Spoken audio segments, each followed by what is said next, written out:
It was just another Tuesday. David Sterling sat at his sleek glass desk on the 32nd floor of Sterling Tower, eyes skimming over quarterly reports. At just 28, he was the CEO of Sterling Hospitality Group, a $3.8 billion empire he built from scratch. The office was silent, save for the hum of the city far below, until the intercom buzzed. "Mr. Sterling," his assistant said softly, "you have a call from Elegant Events Wedding Planning." David paused. Elegant Events. Then he remembered Marcus. His younger brother's wedding was next month. 6 months ago, when he heard the family was struggling with the wedding budget, David had quietly wired $50,000 to help. No credit, no thanks expected. He just wanted Marcus to have his dream day. "Put it through," David said calmly.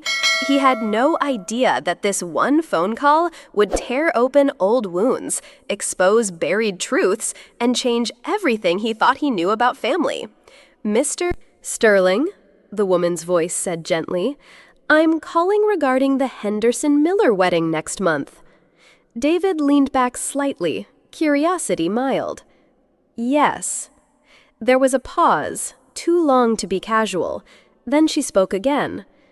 "I'm afraid I have some uncomfortable news. Your family, they contacted us yesterday.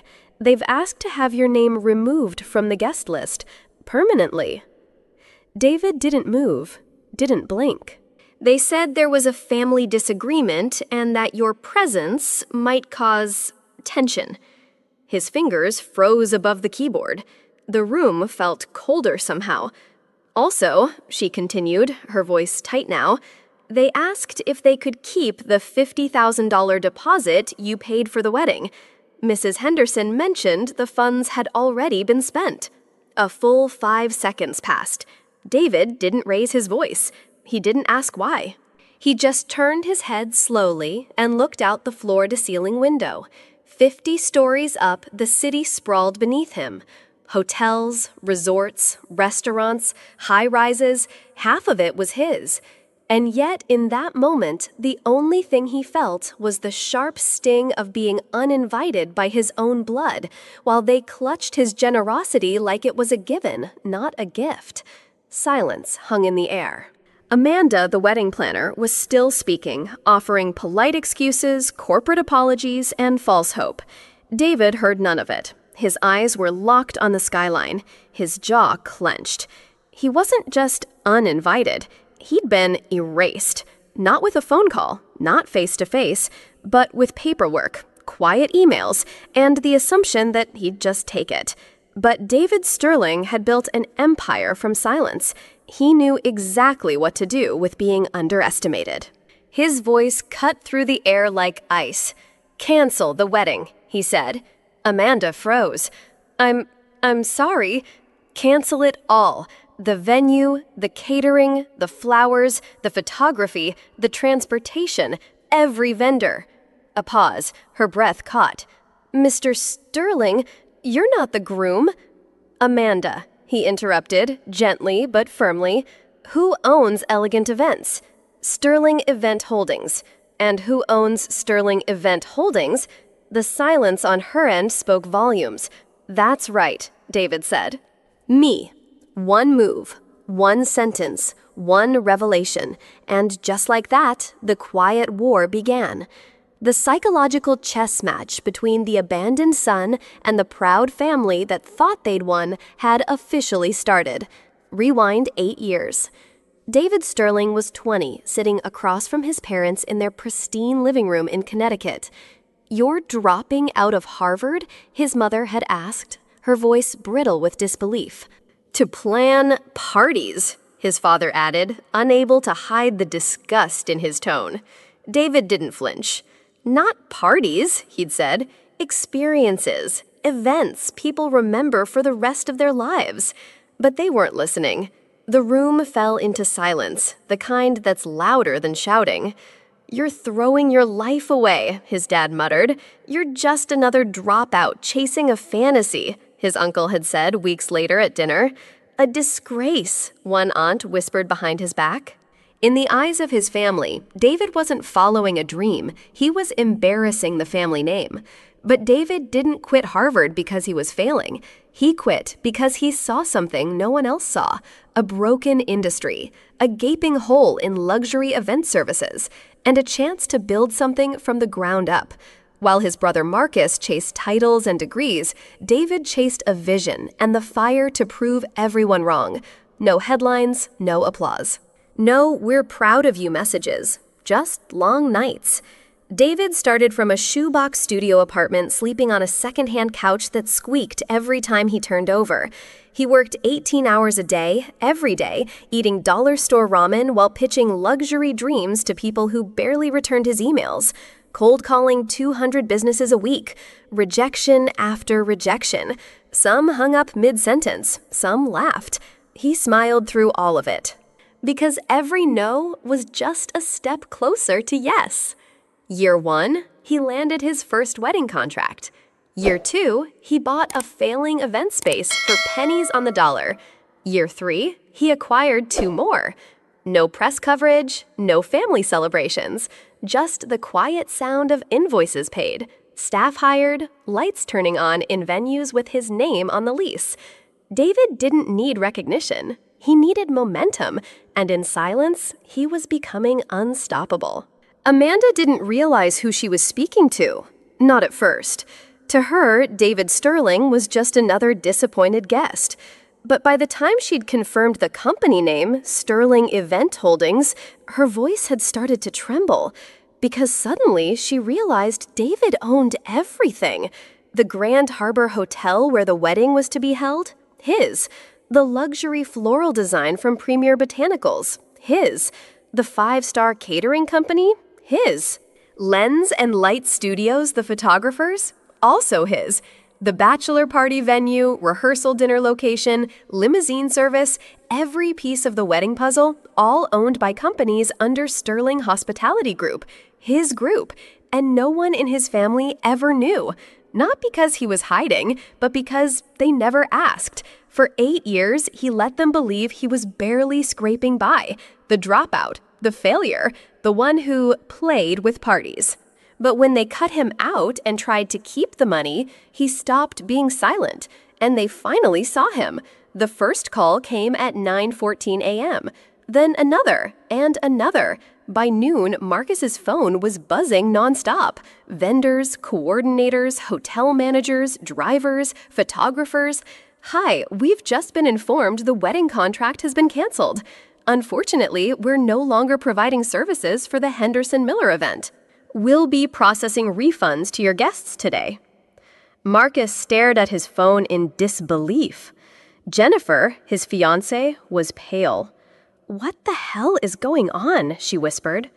His parents were already calling venues trying to find replacements, but it was 3 weeks before the wedding. And the problem wasn't just that the contracts were canceled. The problem was that the owner had changed the rules. David hadn't just pulled out one card, he'd yanked the whole foundation. The hotel? Gone.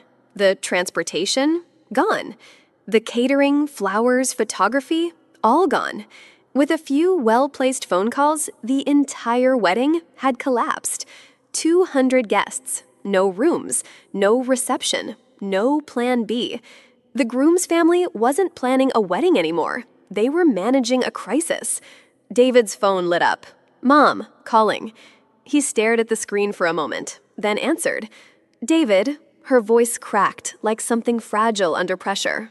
"We just got a call from several people. They said the wedding's been canceled." "It has," David replied calmly. A pause. Then his father's voice joined in. "David, what's going on? We've got vendors calling us nonstop. Everything's falling apart." David didn't raise his voice. He didn't sigh. He just told them the truth.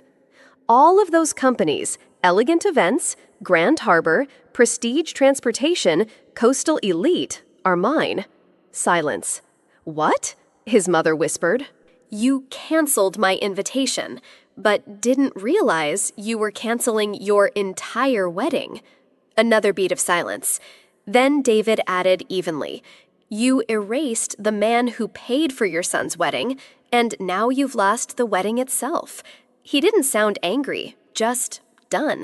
They had no options left. Every plan they'd made had crumbled overnight. Vendors were gone, contracts voided, guest refunds were already processing, and the wedding, a ghost. 3 weeks out, and the family that once acted like David was disposable now had to call him.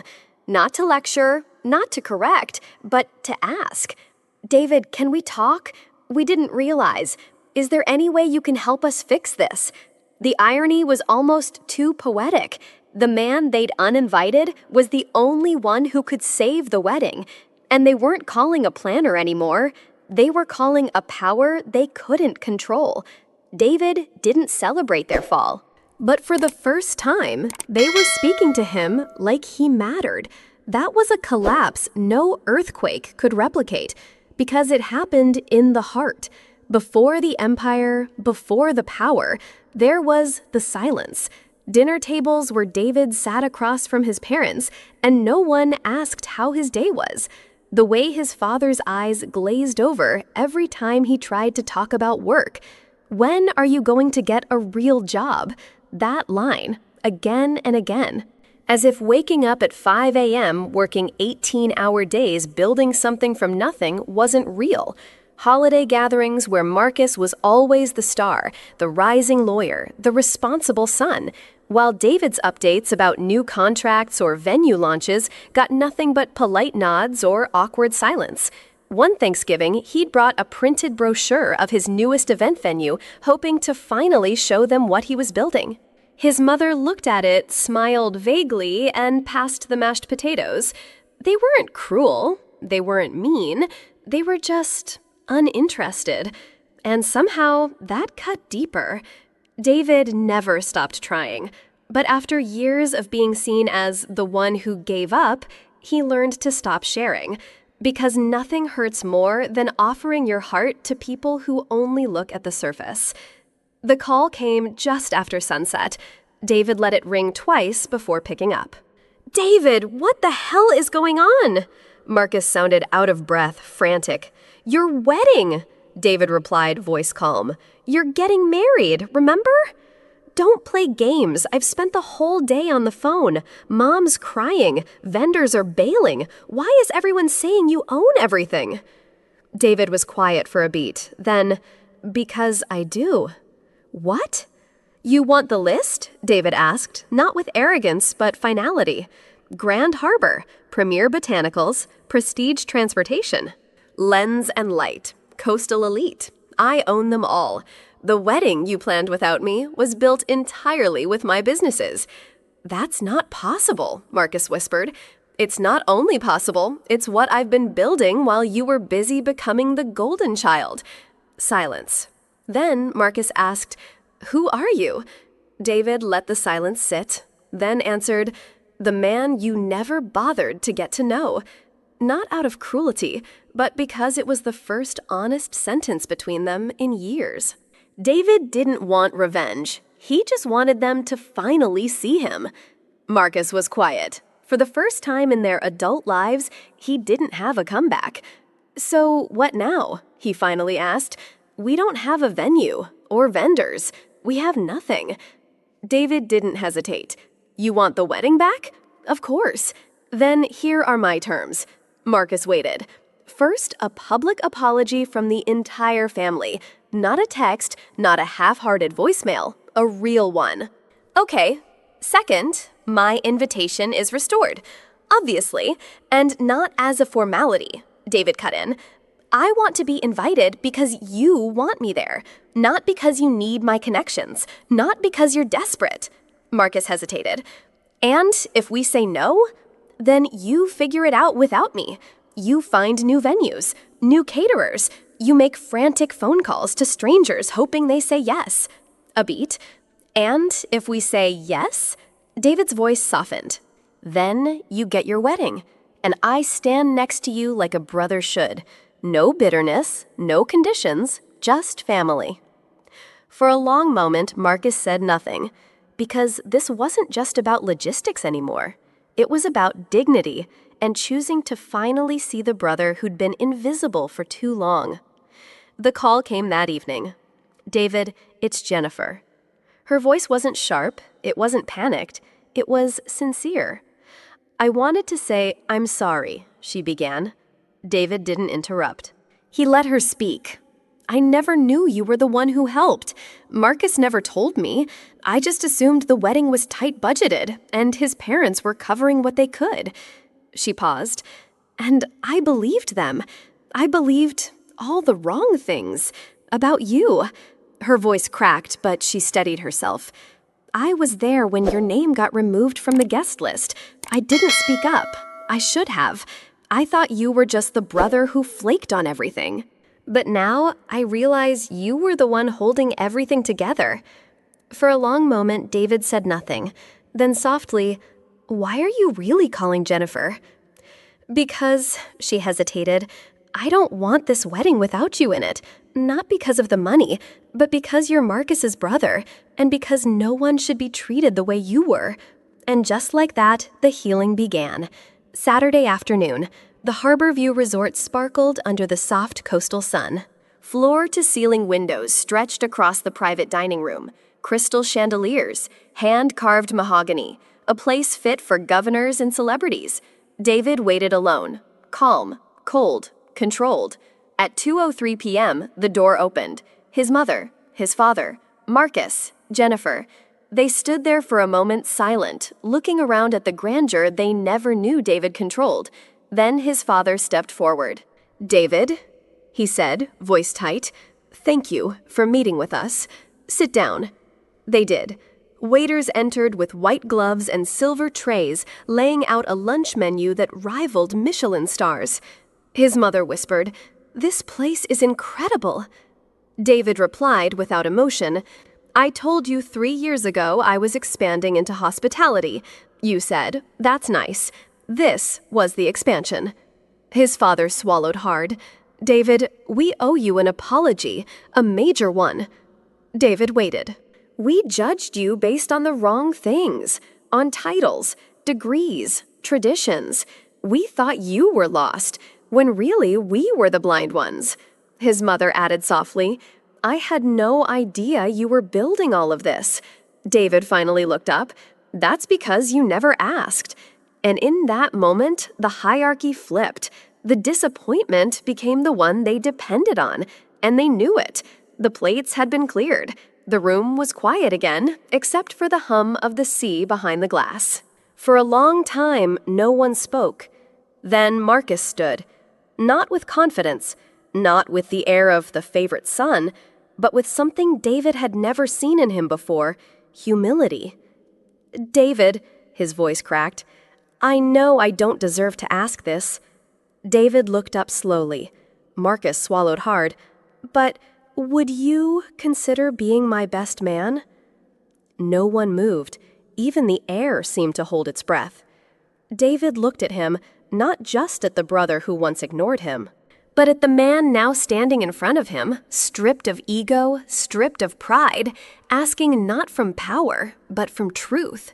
David stood, and for the first time in 8 years, he didn't feel small in this family. He felt seen. "Yes," he said softly, "it would be an honor." It wasn't the Grand Harbor Hotel. It wasn't the coastal resort with the 500-person ballroom or the rooftop champagne terrace. It was Grandview Manor, the smallest property David owned. Tucked into the hills, wrapped in ivy, with stone columns and a garden that felt like it belonged in a fairy tale. Capacity, 80 guests, no more. But no one complained, because when the sun dipped behind the trees that day, the manor glowed. String lights sparkled through the hedges. White roses curved along wrought iron arches, and in the air was peace. Every plate perfectly plated, every light perfectly lit, every song timed to emotion. It wasn't the most expensive wedding, but it was the most personal one anyone had ever witnessed, because this time, it wasn't built on expectations, it was built on truth. The clinking of glasses stopped, waiters stepped aside, and David stood. In a tailored black suit, eyes calm but steady, he held the mic with both hands. "Good evening," he began. "For those of you who know me," he paused, a small smile rising, "which is probably only half the room, I'm David. Marcus's older brother. Light laughter. Nervous. Curious. When Marcus and I were kids, he used to follow me around like a shadow. He wanted to do everything I did. Ride the same bike, play the same games, ask the same questions. He used to say, "When I grow up, I want to be just like you." A pause. But somewhere along the way, that changed. Somewhere between expectations and traditions, between college degrees and career ladders, Marcus stopped seeing me as the brother to admire and started seeing me as the one who fell behind. The room held its breath. But here's the thing. David's voice softened. Sometimes the one who looks like he took the wrong path is the only one who saw the road clearly. Success isn't about titles or how others measure your steps. It's about building something that matters, something you believe in, and most importantly, it's about who you're willing to share it with. David turned to Marcus and Jennifer. Today, I don't just stand here as your best man.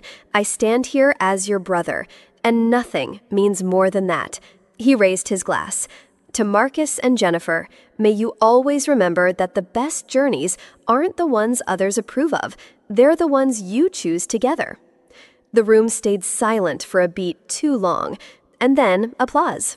Honest, earned, and tear-filled. The music faded into something softer. The sun had dipped just below the trees, casting a golden blush across the reception.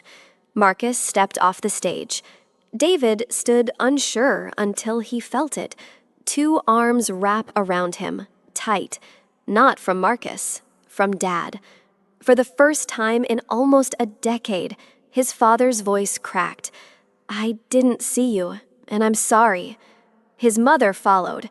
"You never stopped being our son. We just stopped being parents worth that title." No speeches, no applause, just silence. Then tears. From Marcus, from Jennifer, from the guests who realized they weren't just witnessing a wedding, they were witnessing a reunion, a return.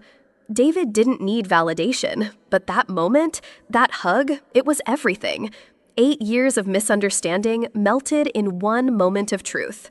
The guests had gone, the lights dimmed to a warm glow. The clinking of glasses faded, replaced by cicadas humming in the trees outside Grandview Manor. David was standing by the balcony, glass of water in hand, when he heard the footsteps. His father, alone. "David," he said, "can I ask you something?" David turned, nodded. "Why didn't you tell us sooner? About all of it?" David didn't smile. He didn't sigh. He simply said, "Because I needed to prove it to myself first." A beat. Then, with steady breath, "I didn't want to be loved for the money I had, but for the value I could give." Silence. Then a slow nod from his father. "You've given more than any of us ever deserved."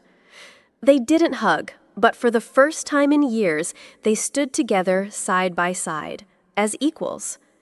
The next morning was quiet. No announcements, no grand gestures, just a text message from Marcus. "Thank you for everything, David. I'm sorry it took me so long to see who you really are." "I'm lucky to have you as a brother," David smiled. He typed back, "Welcome to the family business." No longer was he the dropout, no longer the disappointment. He was the son, the brother, the man who stood tall even after being hurt, and that made all the difference. Late at night, David's phone buzzed. A message from Marcus. "I owe you my life. Thank you for never turning your back on me." David smiled softly. He typed back, "Welcome to the family business." It wasn't just words. It was a promise that no matter what happened, family was more than blood. It was trust. It was loyalty. It was home. This story reminds us that true success is not defined by the approval of others, nor by wealth or titles, but by the courage to follow our own path, the resilience to keep building even when unseen, and the grace to forgive those who doubted us. It teaches us to never judge someone by their past or the roles they play in our lives, because sometimes the quietest person is the strongest foundation holding everything together. Most importantly, it shows us that family isn't just blood. It's trust, respect, and unconditional love that we choose to give and receive. In your own life, remember, don't be afraid to stand tall, even when others overlook you. Keep building your dreams silently but surely. And when it's time, open your heart to healing and connection. Because the greatest victories come not from proving others wrong, but from being true to yourself and those you love. If this story moved you, make sure to subscribe to Through Her Eyes for more powerful stories that inspire, challenge, and heal. Hit the like button and ring the notification bell so you never miss a video. Share this story with someone who needs a reminder that their value goes far beyond what others see. Let's build a community that uplifts and understands each other one story at a time. Thank you for watching. See you in the next video.